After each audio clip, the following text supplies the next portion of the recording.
Welcome friends, स्वागत है आप सभी का हेलो शिक्षा की यूट्यूब चैनल में। आज हम लोग बात करेंगे बिहार डीएलएड एंट्रेंस एग्जाम 2023 के बारे में। बिहार डीएलएड प्रवेश परीक्षा 2023 में होने वाला है, उसके साइंस के प्रश्नों को लेकर के आए हैं जो कि 2022 में पूछे हुए हैं। 2022 में पूछे हुए प्रश्न हैं। तो 2023 का जो एग्ज़ाम होने वाला है, आपको 2022 के प्रश्न को देखना अनिवार्य है ताकि आप पता लगा सकते हैं कि इसमें जो है किस तरह के प्रश्न पूछे गए हैं। जब तक आप प्रीवियस ईयर के प्रश्नों को नहीं देखेंगे, हर एग्ज़ाम के लिए प्रीवियस ईयर जो है महत्वपूर्ण होता है, क्योंकि प्रीवियस ईयर प्रश्नों को देख करके ही आप अनुमान लगा सकते हैं कि किस तरह के प्रश्न पूछे गए हैं पिछले साल। तो चलते हैं आज के प्रश्न की तरफ। आप अगर चैनल में नए हैं तो सब्सक्राइब कर दें, लाइक कर दें, दोस्तों के साथ शेयर जरूर करें और पूरा वीडियो को देखें, स्किप बिल्कुल भी नहीं करें। चलते हैं आज के प्रश्न की तरफ, जो कि किसी भी एक सेट से लिया गया है। अलग अलग शिफ्टों में एग्ज़ाम हुआ है, लगभग 19 शिफ्ट हुआ है एग्ज़ाम में। तो आज हम लोग बात करेंगे, ये 86 नंबर से स्टार्ट है। तो पहला क्वेश्चन है, देख सकते हैं यहाँ पे, निम्नलिखित में से किसे एक मृत यांत्रिक उत्तक माना जाता है। यानी कि उत्तक जो है, कौन सा उत्तक मरा हुआ माना जाता है, मृत माना जाता है। तो आपके पास ऑप्शन है एरेनकाइमा, कोलेनकाइमा, पेरेनकाइमा या स्क्लेरेनकाइमा। बताइए। तो ये जो उत्तक है, ये उत्तक 3 प्रकार के बेसिकली होते हैं। तो एक उत्तक इसमें मृत होता है, बाकी 2 उत्तक जो होते हैं वो सजीव होते हैं, जीवित होते हैं। तो स्क्लेरेनकाइमा जो है मृत होता है। स्क्लेरेनकाइमा क्या होता है? मृत होता है। और स्क्लेरेनकाइमा एक साधारण क्या कहते हैं कि पौधा का उत्तक है, अस्थायी पौधा का। ये क्या करता है? स्क्लेरेनकाइमा पौधे को यांत्रिक सहारा प्रदान करता है। क्या करता है? यांत्रिक सहारा प्रदान करता है पौधे को। कौन करता है? ये स्क्लेरेनकाइमा करता है। ठीक है। और पौधों को कठोरता भी देता है, शक्ति भी देता है। पौधों को क्या देता है? शक्ति देता है, ताकि पौधा जो है खड़ा रहे, स्टैंड रहे। ठीक है। तो स्क्लेरेनकाइमा इसका आंसर हो जाएगा, ये मृत है। बाकी कोलेनकाइमा और पेरेनकाइमा जो है, ये एक क्या कहते हैं, सजीव है, जीवित यांत्रिक उत्तक है। तो चलते हैं अगले क्वेश्चन की तरफ। दूसरा क्वेश्चन है आपके स्क्रीन पर, कोशिका भित्ति किसके आसपास पाई जाती है? प्रोकैरियोटिक कोशिकाएं, शैवाल कोशिकाओं, पादप कोशिकाएं या सभी के आसपास? कोशिका भित्ति किसके आसपास पाई जाती है? बताइए इसका आंसर। ये जो कोशिका भित्ति है, कोशिका भित्ति जो है, ये कोशिका के क्या कहते हैं कि सभी के आसपास पाई जाती है। जैसे ये कोशिका है तो ये उसके चारों ओर का ये भित्ति है, तो ये सब के आसपास पाई जाती है। यानी प्रोकैरियोटिक के आसपास, शैवाल के आसपास, पादप कोशिका के आसपास। इसलिए ऑप्शन डी जो है इसका बिल्कुल राइट हो जाएगा, ये सभी कोशिका के आसपास पाई जाती है। नेक्स्ट क्वेश्चन पे चलेंगे। 88 नंबर क्वेश्चन देख सकते हैं, निम्नलिखित में से किसे, कौन सा भारत का प्रथम नाभिकीय ऊर्जा वेहेंद्र है? यानी कि ऊर्जा केंद्र, नाभिकीय ऊर्जा केंद्र कौन सा है? नरोड़ा, कैगा, रावाभट्ट या तारापुर? नाभिकीय ऊर्जा केंद्र बताइए कौन सा है, जहाँ से जो है बिजली वगैरह का उत्पादन हो रहा है। तो वो कौन सा केंद्र है? पहला, भारत का पहला। बताइए इसका आंसर क्या? इसका आंसर जो हो जाएगा वो सीधा सीधा जो है तारापुर। क्या हो जाएगा? तारापुर। ऑप्शन डी जो है इसका राइट हो जाएगा। तारापुर जो ऊर्जा गृह है, ये भारत का प्रथम नाभिकीय ऊर्जा गृह है। ऑप्शन डी जो है इसका राइट होगा। नेक्स्ट क्वेश्चन पे चलेंगे। ये सारे क्वेश्चन जो आपको हम करा रहे हैं, ये सारे क्वेश्चन जो है 2022 में पूछे हुए प्रश्न हैं। 2022 में पूछे हुए प्रश्न, एक भी क्वेश्चन बाहर का नहीं है। 89 नंबर क्वेश्चन है, पत्तियों में फ्लोएम कहाँ रहता है? निचले और ऊपरी एपिडर्मिस के बीच, संवहनी बंडल के पृष्ठीय तरफ, पत्तियों के निचले एपिडर्मिस की तरफ, जाइलम के चारों ओर? बताइए, पत्तियों में फ्लोएम कहाँ रहता है? पेड़ पौधों में जो है फ्लोएम और जाइलम 2 चीज़ पाया जाता है। जाइलम का काम होता है जल को जड़ से जो है पत्तियों तक पहुँचाना, और फ्लोएम का काम होता है जो भोजन को संचित रखता है, वो पौधों के अलग अलग भिन्न भिन्न भागों में पहुँचाने का काम करता है। तो बताइए फ्लोएम कहाँ रहता है? फ्लोएम जो है वो पत्तियों के निचले एपिडर्मिस की तरफ रहता है। ऑप्शन सी जो है इसका बिल्कुल करेक्ट होगा, पत्तियों के निचले एपिडर्मिस की तरफ रहेगा। ऑप्शन सी राइट होगा। नेक्स्ट क्वेश्चन पे चलेंगे। 90 नंबर क्वेश्चन है, मॉनसून शब्द किस भाषा से लिया गया है? मॉनसून शब्द जो हम लोग सुन रहे हैं, ये किस भाषा से लिया गया है? अंग्रेजी से, हिंदी से, अरबिक से या उर्दू से? आंसर बताइए। तो मॉनसून शब्द जो है ये अरबिक से लिया गया है। किससे लिया गया है? अरबिक शब्द से लिया गया है मॉनसून शब्द। ऑप्शन सी जो है इसका बिल्कुल राइट होगा। नेक्स्ट क्वेश्चन पे चलेंगे। 91 नंबर क्वेश्चन है, निम्नलिखित में से कौन कवक के उदाहरण हैं? टॉडस्टूल, पुकिनिया, ईस्ट, ये सभी कौन कवक के उदाहरण हैं? बताइए 91 का। तो टॉडस्टूल, पुकिनिया, ईस्ट ये सारे कवक हैं जिनका जीवन जो है कुछ दिनों का होता है, 2-4 दिनों का, 2-3 दिनों का, उसके बाद इसका जीवन खत्म हो जाता है। फफूंद की तरह होते हैं ये। ऑप्शन डी जो है इसका राइट हो जाएगा।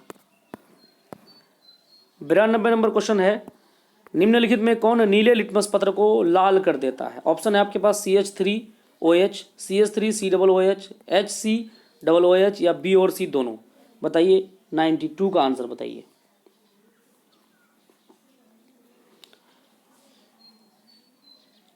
तो इसका आंसर हो जाएगा CH3COOH और HCOOH, यानी कि बी और सी दोनों सही है। बी और सी दोनों सही है। ये दोनों जो है नीले लिटमस को क्या कर देंगे? लाल कर देंगे। नीले लिटमस पत्र को लाल करने का काम करेंगे ये। ऑप्शन डी राइट हो जाएगा। 93 में चलेंगे अब। 93 नंबर क्वेश्चन है आपके स्क्रीन पर। क्वेश्चन थोड़ा बड़ा है, लॉन्ग है। 10 सेंटीमीटर 20 सेंटीमीटर क्षेत्रफल का 2 तनी हुई झिल्लियों को एक ही गहराई पर एक तरल में क्षैतिज रूप से रखा जाता है, तो द्रव द्वारा उन पर लगने वाला दबाव का अनुपात कितना होगा? दबाव का अनुपात पूछा है, 10 सेंटीमीटर और 20 सेंटीमीटर। तो बताइए इसका आंसर क्या होगा? 1:2, 1:1, 2:1 या 1:4। 93 का आंसर बताइए।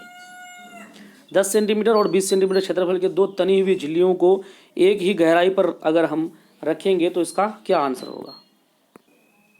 तो इसका आंसर जो है वो हो जाएगा 1:1। क्या हो जाएगा? 1:1। ऑप्शन बी जो है इसका राइट हो जाएगा। नेक्स्ट क्वेश्चन पे चलेंगे। 94, निम्नलिखित में से कौन त्वरण का मात्रक नहीं हो सकता है? किलोमीटर पर सेकेंड स्क्वायर, ये स्क्वायर है ध्यान दीजिएगा। सेंटीमीटर पर सेकेंड स्क्वायर, किलोमीटर पर सेकेंड या मीटर पर सेकेंड स्क्वायर। बताइए कौन त्वरण का मात्रक नहीं हो सकता? नहीं पूछा है 94 का। तो किलोमीटर पर सेकेंड जो है ये त्वरण का मात्रक नहीं हो सकता है, क्योंकि आप किलोमीटर को सेंटीमीटर में कर सकते हैं, मीटर को किलोमीटर में कर सकते हैं, लेकिन नीचे में जो है बटे में second square second square second square second square होना चाहिए। यहाँ पे सेकंड स्क्वायर है ही नहीं, इसलिए ये त्वरण का मात्रक नहीं हो सकता है। नेक्स्ट क्वेश्चन है 95, इनमें से कौन ऊष्माक्षेपी अभिक्रिया है? त्वरित चूना के साथ जल की अभिक्रिया, पानी का पतलापन, पानी का वाष्पीकरण, कपूर का ऊर्ध्वापातन। ऊष्माक्षेपी अभिक्रिया, ऊष्माक्षेपी ऊष्माशोषी का तो आप नाम सुने होंगे। बताइए कौन ऊष्माक्षेपी अभिक्रिया है? तो त्वरित चूने के साथ जो है जल के अभिक्रिया जो है ये ऊष्माक्षेपी अभिक्रिया है। क्या है ये? ऊष्माक्षेपी अभिक्रिया। नेक्स्ट क्वेश्चन पे चलेंगे। 96, 2022 के सारे पूछे हुए प्रश्न हैं। आप इन प्रश्नों को अच्छे से अगर ध्यानपूर्वक करेंगे और तो आपको ये अंदाज़ा हो जाएगा कि 2022 में किस तरह के प्रश्न पूछे हैं और आपको तैयारी करने में आगे जो है मदद मिलेगा। गैस पदार्थ में कणों के बीच की गति होती है, यादृच्छिक होती है, रैखिक होती है, वृत्तीय होती है या स्पंदनात्मक होती है? गैस पदार्थ, गैसीय जो पदार्थ होता है उसके कण जो है वो गति किस प्रकार करते हैं? बताइए। तो गैसीय पदार्थ जो है वो गति जो करते हैं वो रैखिक रूप गति करते हैं, उसके उनके बीच जो है गति कैसी होती है? रैखिक होती है। ऑप्शन बी जो है बिल्कुल करेक्ट है यहाँ। नेक्स्ट क्वेश्चन है 97, एक तत्व जिनकी परमाणु संख्या 10 है उसके संबंध में निम्नलिखित में से कौन सा कथन सही है?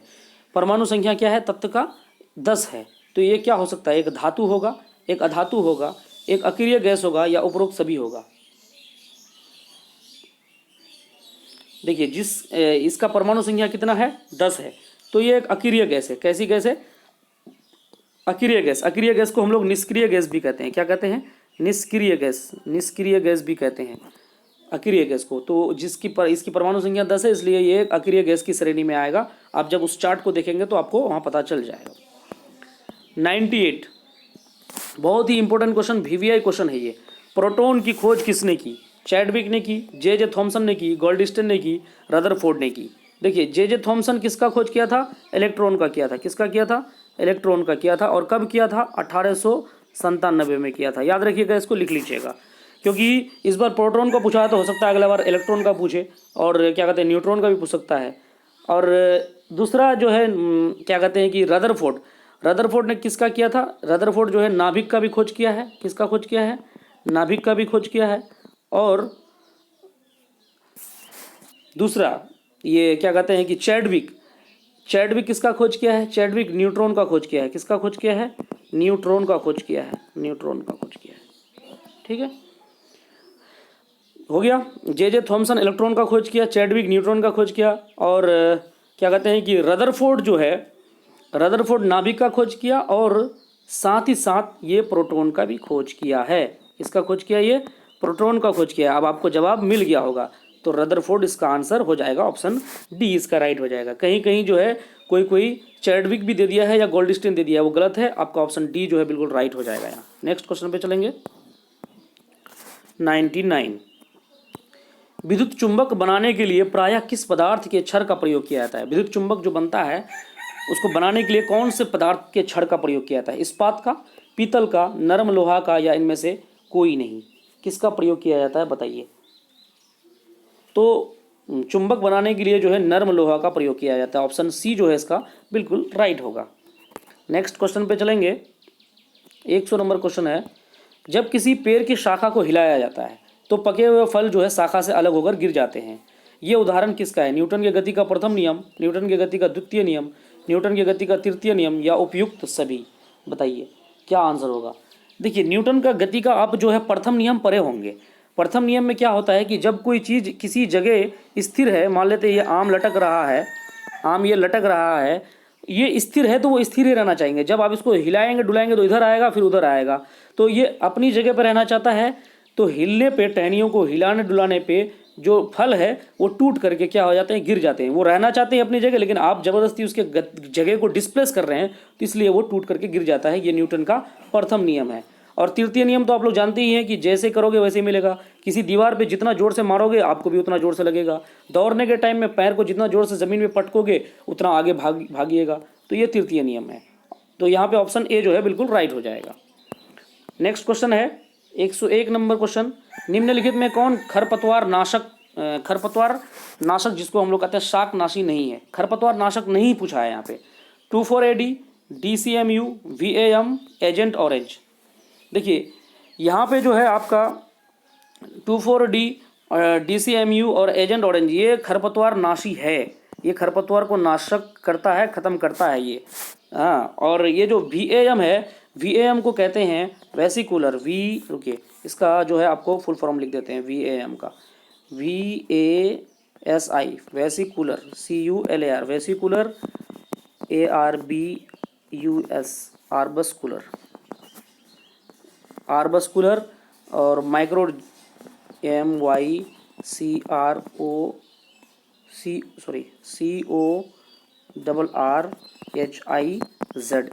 माइक्रोरिजा। ठीक है, इसका ये फुल फॉर्म होता है। ये आपका कीटनाशक नहीं है, क्या कहते हैं, खरपतवार नाशक नहीं है। ऑप्शन सी यहाँ राइट हो जाएगा। नेक्स्ट क्वेश्चन पे चलेंगे।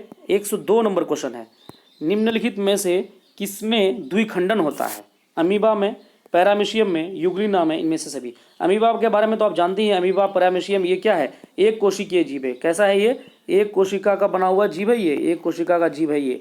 और एक ही कोशिका में इसका पूरा जीवन संपन्न होता है, उसी में भोजन बनता है, उसी में भोजन का पाचन होता है और बहिष्करण होता है। अमीबा का आकार कैसा होता है? टेरा मेरा होता है, जिगजैग होता है। ठीक है, और ये अपने कुटपाद की मदद से क्या करता है? भोजन करता है। किसकी मदद से? कुटपाद की मदद से। बहुत इंपॉर्टेंट है ये, कुटपाद की मदद से ये भोजन ग्रहण करता है। ठीक है, जब इसके बगल में भोजन आता है तो ये उसको घेर लेता है और राजधानी का निर्माण कर देता है। ठीक, तो निम्नलिखित में कौन द्विखंडन है ये बताना है। 102 नंबर में बताइए द्विखंडन कौन है? अमीबा भी है, पैरामीशियम भी है, यूग्लिना, ये तीनों क्या है आपका? द्विखंडन है। इसलिए इनमें से सभी इसका आंसर हो जाएगा। सारे जो है द्विखंडन वाले जीव हैं। नेक्स्ट प्रश्न है, ग्रीन मफलर संबंधित है वायु प्रदूषण से, जल प्रदूषण से, ध्वनि प्रदूषण से, या रेडियोधर्मी प्रदूषण से? 103 का आंसर बताइए। तो ग्रीन मफलर जो है ये ध्वनि प्रदूषण से संबंधित है। इसको याद रखना पड़ेगा आपको कि ग्रीन मफलर किससे संबंधित है? ध्वनि प्रदूषण से संबंधित है। ऑप्शन सी राइट होगा। नेक्स्ट क्वेश्चन है 104 नंबर। ये क्वेश्चन भी काफ़ी इंपॉर्टेंट है। दूरदृष्टि दोष वाले आंखें साफ साफ देख सकती है दूर की वस्तु को, निकट की वस्तु को, बड़ी वस्तु को, इनमें से कोई नहीं। 104 का आंसर बताइए। बहुत इजी प्रश्न है ये। देखिए दूरदृष्टि दोष जिसको होता है हिंदी में, उसको दूर की वस्तु ही अच्छा दिखाई देता है, साफ दिखाई देता है। दूरदृष्टि वाले व्यक्ति को जो है दूर की वस्तु जो है वो साफ दिखाई देता है, स्पष्ट दिखाई देता है। और जो निकट दृष्टि दोष होता है उसको निकट की वस्तु साफ दिखाई देता है। ठीक है, तो जिसको निकट दृष्टि दोष होगा उसको निकट की वस्तु साफ दिखाई देगा, जिसको दूर दृष्टि दोष का प्रॉब्लम होगा उसको दूर की वस्तु साफ दिखाई देगा। यहाँ ऑप्शन ए जो है राइट हो जाएगा। नेक्स्ट क्वेश्चन पे चलेंगे। 105 नंबर क्वेश्चन है। क्वेश्चन थोड़ा बड़ा है, लॉन्ग है। देखिए, किसी विद्युत बल्ब पर 220 वोल्ट और 100 वाट अंकित है। ठीक है, कोई बल्ब है उस पर 220 वोल्ट और 100 वाट का बल्ब है। जब इसे 110 वोल्ट पर प्रचलित करते हैं तब इसके द्वारा उपयुक्त शक्ति कितनी होगी? बताइए इसकी शक्ति कितनी होगी? 100 वाट हो जाएगी, 75 वाट, 50 वाट या 25 वाट? 105 का आंसर बताइएगा। 100 वाट का बल्ब है, जब इसे 110 वोल्ट पर प्रचलित करेंगे तब इसके द्वारा उपयुक्त शक्ति क्या हो जाएगी? तो उपयुक्त शक्ति इसका जो है वो 25 वाट हो जाएगा। क्या हो जाएगा? 25 वाट हो जाएगा। ऑप्शन डी इसका बिल्कुल राइट हो जाएगा। यहाँ पर 25 वाट की शक्ति उपयुक्त होगी इसमें। ठीक है, ऑप्शन डी राइट हो जाएगा। नेक्स्ट, तो आज का प्रश्न जो है यहीं पे समाप्त हो गया। कुल 20 प्रश्न थे। 20 प्रश्न जो है आपको पूछा गया था पिछले साल, और इस साल भी आपको 20 ही प्रश्न पूछे जाएंगे, और प्रत्येक प्रश्न जो है 1-1 मार्क्स के होंगे। पिछले साल जो है नेगेटिव मार्किंग था, इस साल जो है नेगेटिव मार्किंग नहीं है। ठीक है, यानी कि आप सारे क्वेश्चन का जवाब दे सकते हैं। आपका अगर आंसर सही हो जाता है तो उसका जवाब नंबर मिलेगा, नहीं होगा तो नंबर मार्क्स उसका नहीं मिलेगा। लेकिन आंसर क्या कहते हैं कि सबका ठीक लगाना है। तो उम्मीद करते हैं प्रश्न समझ में आए होंगे, और आपको प्रश्न अगर अच्छा लगा, आपको लगा कि आपके लिए मैं थोड़ा सा भी अगर मेहनत किया हूं, तो लाइक और सब्सक्राइब जरूर कीजिएगा, दोस्तों के साथ शेयर जरूर कीजिएगा। थैंक यू, धन्यवाद। और कोई भी क्वेश्चन में डाउट हो तो कमेंट कीजिएगा।